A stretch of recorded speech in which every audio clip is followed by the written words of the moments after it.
Berpikir komputasional. Tujuan pembelajaran. Setelah mempelajari materi ini, siswa diharapkan mampu 1. Memahami implementasi fungsi dan himpunan dalam kehidupan sehari-hari. 2. Memahami dan mengonversi sistem bilangan dengan benar. 3. Memahami dan menjelaskan konsep algoritma dan struktur data. 4. Memahami dan memecahkan soal berpikir komputasional. Tahukah kalian, apa yang dimaksud berpikir komputasional? Berpikir komputasional, computational thinking, adalah metode menyelesaikan persoalan dengan menerapkan teknik ilmu komputer, informatika. Zaman globalisasi ini memang akan terus berkembang termasuk teknologinya juga akan terus berkembang. Oleh sebab itu, kita akan bertemu teknologi-teknologi baru yang semakin lama semakin canggih dan semakin lama kita akan merasa bahwa hidup dan kegiatan yang kita jalani menjadi lebih cepat. Hal ini dikarenakan kita harus mampu mengikuti perkembangan zaman dan teknologi yang semakin dinamis. Jika kita terlalu lama untuk mengikuti perkembangan zaman dan teknologi, maka tidak menutup kemungkinan kita akan tertinggal. Kita harus mampu berpikir cepat memikirkan apa yang harus kita lakukan ke depannya. Selain itu, harus mengembangkan apa yang telah kita lakukan. Dalam hal ini, teknologi yang dimaksud adalah teknologi komputer. Perkembangan komputer ini selalu mengarah ke arah yang modern dan lebih cepat, sehingga ketika menggunakannya, kegiatan yang kita jalani akan terasa lebih mudah. Dalam sebuah kehidupan yang kita jalani, baik itu menggunakan komputer atau tidak, kita harus mampu berpikir seperti komputer yang mampu memahami suatu hal atau masalah dengan cepat. Pola berpikir seperti itu dikenal dengan istilah berpikir komputasional. Agar dapat memahami lebih mendalam tentang berpikir komputasional, simak uraian materi pada bab berikut dengan saksama. Peta konsep. Berpikir komputasional. Fungsi. Himpunan dan sistem bilangan. Algoritma. Struktur data. Memecahkan soal berpikir komputasional. Profil pelajar Pancasila. Disiplin. Kerja keras. Kreatif. Tanggung jawab. Fungsi.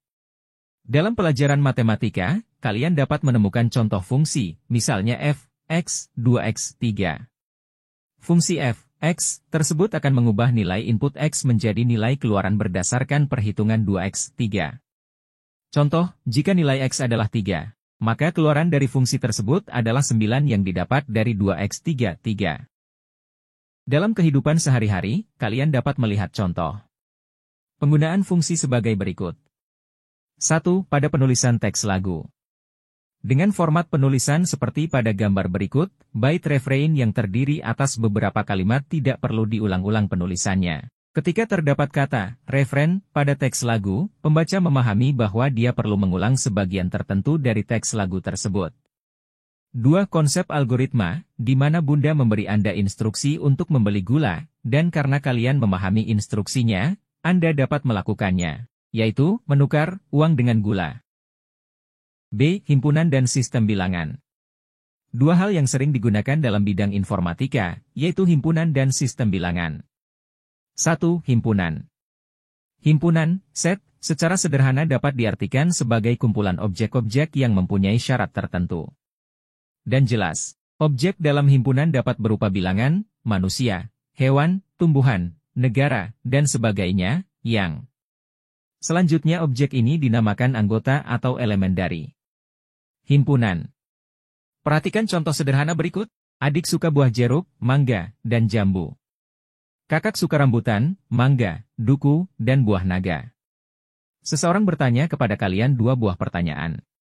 A. Pertanyaan pertama, buah apa sajakah yang disukai adik atau kakak? B. Pertanyaan kedua, buah apa sajakah yang disukai adik dan kakak? Tentunya, jawaban kalian berbeda. Untuk menjawab dua buah pertanyaan tersebut, kalian dapat menuliskan himpunan buah kesukaan adik dan kakak. Buah kesukaan adik jeruk, mangga, jambu. Buah kesukaan kakak rambutan, mangga, duku, buah naga. Untuk menjawab pertanyaan pertama, kalian perlu mencari hasil gabungan dari kedua himpunan tersebut yang menghasilkan himpunan baru, yaitu jeruk, mangga, jambu, rambutan, duku, buah naga. Untuk menjawab pertanyaan kedua, kalian perlu mencari irisan dari kedua himpunan tersebut, yaitu mangga. 2. Sistem bilangan. Sistem bilangan, number system, merupakan suatu cara untuk mewakili besaran dari suatu item fisik. Dalam bidang komputer, terdapat 4 buah sistem bilangan yang umum digunakan, yaitu sistem bilangan biner, bilangan berbasis 2, oktal, bilangan berbasis 8, desimal, bilangan berbasis 10, dan heksadesimal, bilangan berbasis 16. Masing-masing bilangan mempunyai sejumlah lambang bilangan tertentu yang disebut basis, base, atau dikenal juga dengan radix, radis. Basis adalah banyaknya suku angka atau digit yang digunakan dalam suatu sistem bilangan. A. Sistem bilangan desimal, decimal number system. Dalam sistem bilangan desimal yang berbasis 10, setiap digit pembentuk bilangan tersebut dapat bernilai 09. Sistem bilangan desimal, decimal number system, adalah sistem bilangan yang menggunakan 10 simbol. Bilangan berbentuk 10 digit angka, yaitu 0, 1, 2, 3, 4, 5, 6, 7, 8, dan 9. Sistem bilangan ini menggunakan basis atau radix 10. Nilai tempat sistem bilangan desimal merupakan perpangkatan dari nilai 10 sebagai berikut. B. Sistem bilangan biner, binary number system. Dalam sistem bilangan biner, binary number system merupakan sistem bilangan yang hanya terdiri dari 2 digit, yaitu 0 dan 1. Digit 0 dan 1 disebut dengan bilangan binari. Digit atau bit. Nilai tempat sistem bilangan biner merupakan perpangkatan dari nilai 2 sebagai berikut. C. Sistem bilangan oktal, oktal number system, posisi digit. Dari kanan, dalam sistem bilangan oktal, oktal number system merupakan sistem bilangan yang menggunakan 8 macam simbol bilangan, yaitu 0, 1, 2, 3, 4, 5, 6, dan 7. Sistem bilangan oktal menggunakan basis, radix 8, nilai tempat. Sistem bilangan oktal merupakan perpangkatan dari nilai 8 sebagai berikut. 3. Konversi bilangan. Konversi bilangan merupakan suatu proses di mana suatu sistem bilangan dengan basis tertentu akan diubah menjadi bilangan dengan basis yang lain. Untuk mengetahui cara mengubah bilangan ke sistem bilangan lain, simak uraian berikut. A. Konversi bilangan desimal ke biner. Cara mengkonversi bilangan desimal ke biner adalah dengan membagi bilangan desimal dengan 2, basis bilangan biner, dan menyimpan sisa hasil bagi dari setiap pembagian sebagai bit-bit bilangan biner. Nilai konversinya adalah urutan sisa hasil bagi dari yang paling akhir. Contoh. Konversikan bilangan desimal 150 ke bilangan biner. 150, 275 sisa 0. 75, 237 sisa 1. 37, 218 sisa 1. 18, 29 sisa 0. 9, 24 sisa 1. 4, 22 sisa 0. 2, 21 sisa 0. Jadi, hasil konversi 150,001,0110. B. Konversi bilangan desimal ke oktal. Cara mengkonversi bilangan desimal ke oktal adalah dengan membagi bilangan desimal dengan 8, basis bilangan oktal, dan menyimpan sisa hasil bagi dari setiap pembagian sebagai bit-bit bilangan oktal. Nilai konversinya adalah urutan sisa hasil bagi dari yang paling akhir. Contoh. Konversikan bilangan desimal 25.610 ke bilangan oktal. 256, 8. 43 sisa 2. 43, 8. 5 sisa 3. 5, 8. 0 sisa 5. Jadi, hasil konversi 34.610 5.328. Ditulis dengan urutan dari bawah ke atas. C. Konversi bilangan biner ke desimal.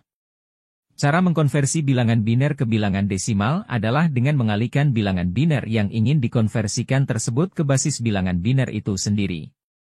Yaitu 2 yang dipangkatkan 0, 1, 2, 3, 4, 5 dan seterusnya yang dimulai dari kanan. Contoh. Konversi bilangan biner 110100012 ke bilangan desimal. 110100012, 1x26, 1x25, 0x24, 1x23, 0x22, 0x21, 1x20. 11010012432 0801. 1101001210.510. Jadi, hasil konversi bilangan biner 11010012 ke bilangan desimal adalah 10.510. D. Konversi bilangan oktal ke bilangan desimal. Cara mengkonversi bilangan oktal ke bilangan desimal dengan mengalihkan bilangan oktal tersebut ke basis bilangan oktal itu sendiri, yaitu 8 yang dipangkatkan 0, 1, 2, 3, 4 dan seterusnya yang dimulai dari kanan. Contoh, konversi bilangan oktal 1302 menjadi bilangan desimal. 1302, 1x8, 3x8, 0x8, 2x8. 1302, 1x512, 3x64, 0x8, 2x1. 1302 512, 192, 02. 1302 706. Jadi, hasil konversi bilangan oktal 1302 ke bilangan desimal adalah 706. Demikian pembahasan mengenai materi tentang berpikir komputasional. Untuk lebih memperdalam materi akan kita lanjutkan dengan latihan soal. Terima kasih.